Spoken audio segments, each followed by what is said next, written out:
Mr. President, when I gave my first speech on the Senate floor 12 years ago, or when I cast my first vote in the House 26 years ago, I had really no way to anticipate the challenges and opportunities that were ahead of us.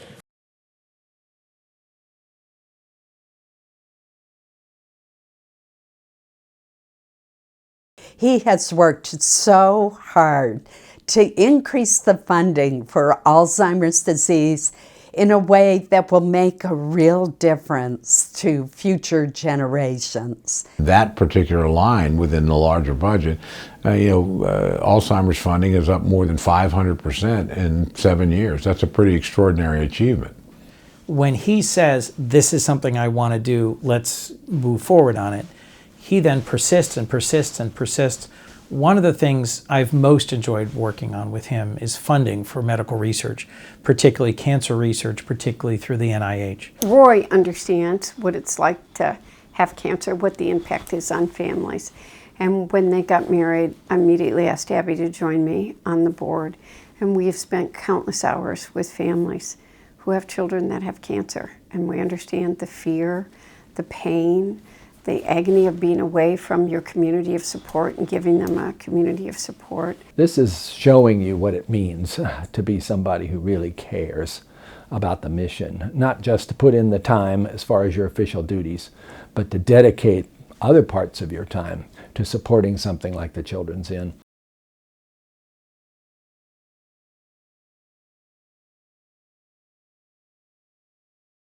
We introduced the Excellence in Mental Health and Addiction Treatment Act. We came to the floor together on the 50th anniversary of President Kennedy signing the Community Mental Health Act.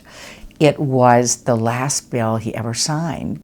And so we talked about the vision of that, to stop warehousing people in institutions and instead have quality community care. Roy gets it, and he always has. And for us, the Excellence in Mental Health Act, it's a game changer.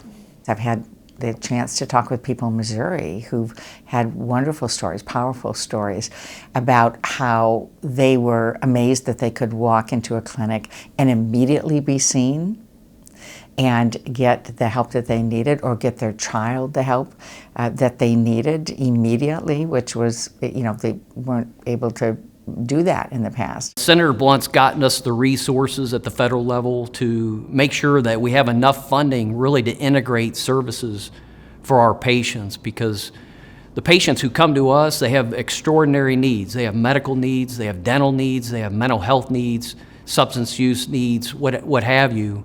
And his efforts as chairman of the Appropriations Committee that funds health centers, he has prioritized us and made sure that we had adequate resources, frankly, more than adequate resources, to make sure that we can take care of every Missourian who needs services. Missouri's much better off because of the number of health centers that have come in during his terms. And when I first started, which was many years ago, we had 8 health centers, and I think we have 32 now. And a lot of that growth has taken place because of Senator Blunt.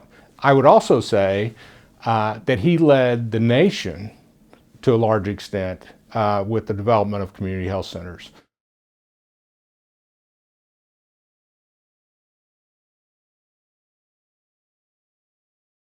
All the things he's done for our state is just totally remarkable. I learned right away that he was the key person I needed to have a relationship with in the U.S. Senate to be able to bring major projects to Missouri. And I think of things like the Rocheport Bridge, the Buck O'Neill Bridge, all the different infrastructure projects we've highlighted in the state. He's got his handprint on it. There are a lot of things that one can do along the Missouri River. We have great walkways, we have other opportunities, but it still needs to be an economic development tool. The senator has seen that, and this will help us really build not just hundreds of millions, but billions of dollars of trade and development opportunities. Senator Blunt's been a leader in all types of infrastructure, whether it's a Bird's Point levee down in the Boot Hill of Missouri, making sure that all of our ports had the appropriate funding for dredging.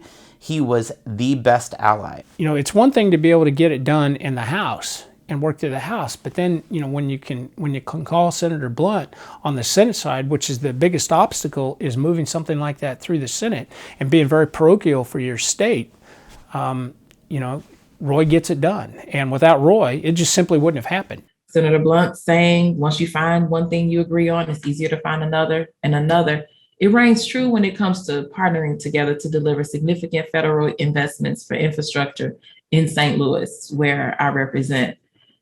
Together, we were able to team up to deliver $33.2 million in federal investments for the Brick Line Greenway in St. Louis City and for West Florissant Avenue in St. Louis County, bringing in long sought after transportation funding directly to my district. That's been a huge help for the departments in Missouri, not only firefighters, but first responders, police, and the such, through the SAFER grant, which allows for firefighters to be retained, to be hired in all communities, large cities, medium-sized cities, and small towns.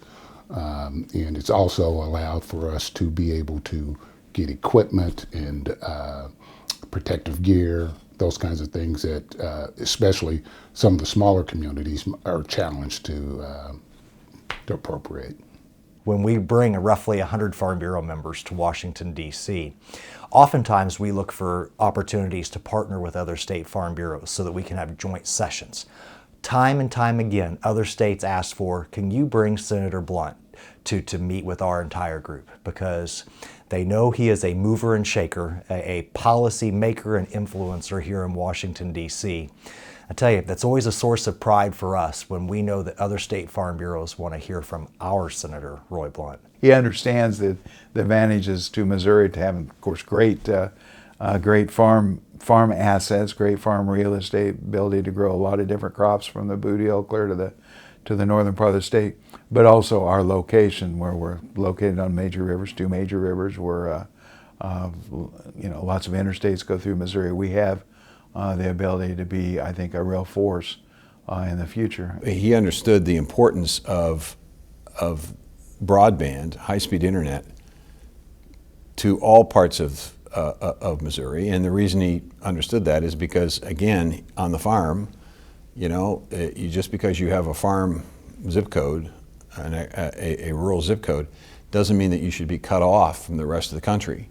But I think he understood as well that it wasn't just the farmer, it was the community that needed broadband. For Missouri to have someone at the top of Congress in both parties was very helpful when it came to getting what Missouri deserved and needed in terms of appropriation, in terms of other programs that benefited the people in our districts, but in the whole state. You always know he's working to figure out how do we bring money home to make a difference for our universities, for our infrastructure, for our highways, for broadband, for mental health funding, for health care. And the result of that, all of those projects impact people's lives and the quality of their life. But I was walking down the aisle one day when I first started running, and he said, "Hey, Billy," and I looked over and Roy was on the other side of the aisle, and he said, "What you're doing right now is the hardest part of the job." And I said, "What's that?" And he said, "Running for office." He said, "Once you get elected, that's the best part of the job because then you can actually start helping people." I just think that his knowledge of the state is unparalleled. And when you know your state and when you love your state, and he loves Missouri, I think it makes you an effective advocate. And this is somebody who day in and day out advocates for Missouri, responds to the needs of Missourians. And I just think that attests to his knowledge and love for the state. He always, I think, had the people of Missouri at heart when he was trying to make decisions on what to do, how to do things, what was good, what was not so good for whatever the situation might be. I think we're going to miss his statesmanship, his ability to lead, bring people together to solve problems.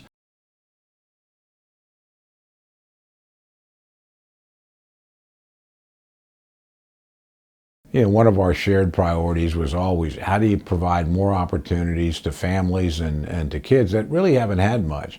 And so things, again, like Pell Grants, these are our, of course, lowest income folks, and probably nobody in the families had the opportunity to ever go to college before, or things, again, like Gear Up that would prepare kids to get to college, and then trio that would help them through. Because again, there's nobody in the family, and again, like me, you know, he didn't. I was a first generation college kid. He had that experience himself, and he understood the difference that college education was going to make to young people. That ability for people to continue all year is really important in helping lots of first-generation students graduate.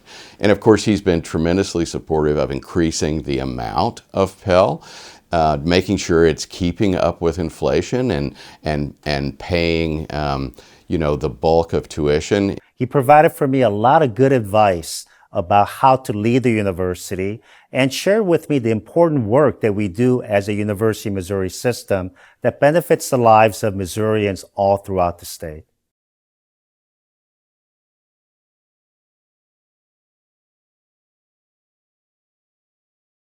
I had the privilege of becoming the 6th NGA Director, National Geospatial Intelligence Agency, in the fall of 2014. And I recall my predecessor, Director Long, telling me during transition, she said, "Robert, you're going to have no more important decision over the course of your tenure than the site selection for our new campus." It really came down to two sites. It was really between Scott Air Force Base, and I say Scott Air Force Base, it was adjacent to it, but would have been co-located with the Air Force Base, and the North St. Louis site. Senator Blunt was clearly an advocate for I'll say the Missouri option, but really for the North St. Louis option.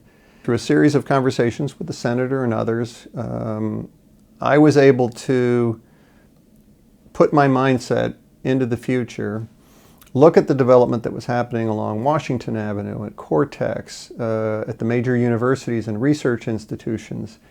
But you can already see the beginning of that future that the decision was built upon. Both Roy and I had to team up to convince NGA, NRO, the balance of the whole Intel community that embracing commercial space made good sense. I think this will be one of his great legacy items, the movement towards more commercial space. A lot more flexibility, a lot more capabilities, and a lot of that is due to Roy Blunt's work. Well, geospatial intelligence is a tough issue to learn. And only somebody, one, with Roy's intellect, and two, the ownership of the presence of NGA in St. Louis could ever get somebody to the point he is. The largest federal project ever brought to Missouri was the NGA, the National Geospatial Administration, Western Headquarters. And early on, Roy and I huddled and realized we needed a strategy. We needed a plan if we were going to win the competition, to put that in a neglected part of St. Louis.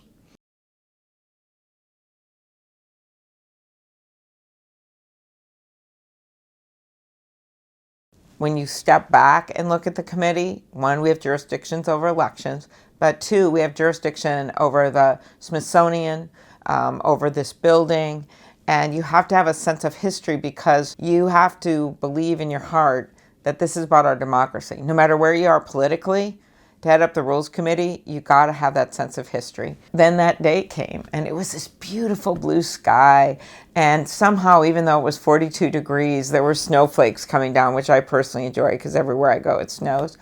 And Roy helped put together that program. I just looked up at that blue sky and thought, our democracy is going forward. This is a day where, you know, we brush ourselves off and we remember we're one nation under God, indivisible, with liberty and justice for all.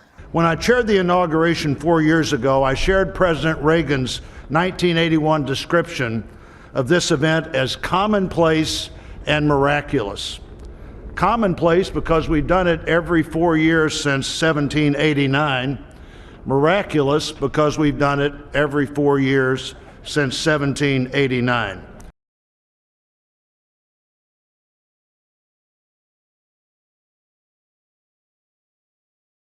how important education is in terms of helping a country find itself, helping people find the opportunities for fairness, that education really was the engine of possibility.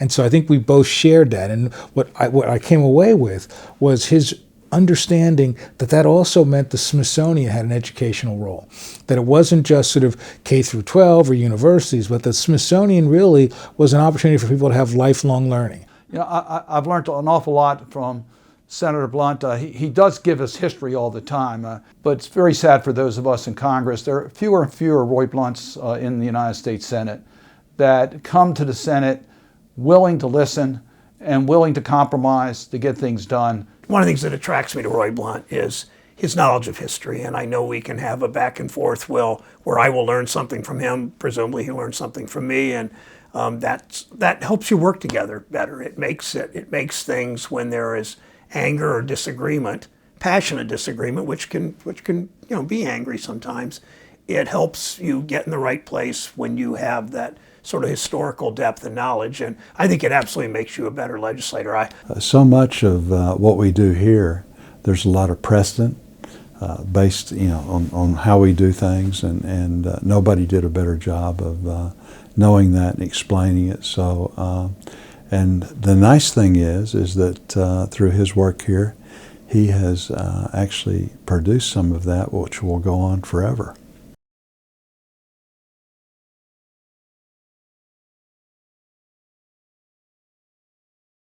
I always see Roy Blunt as a very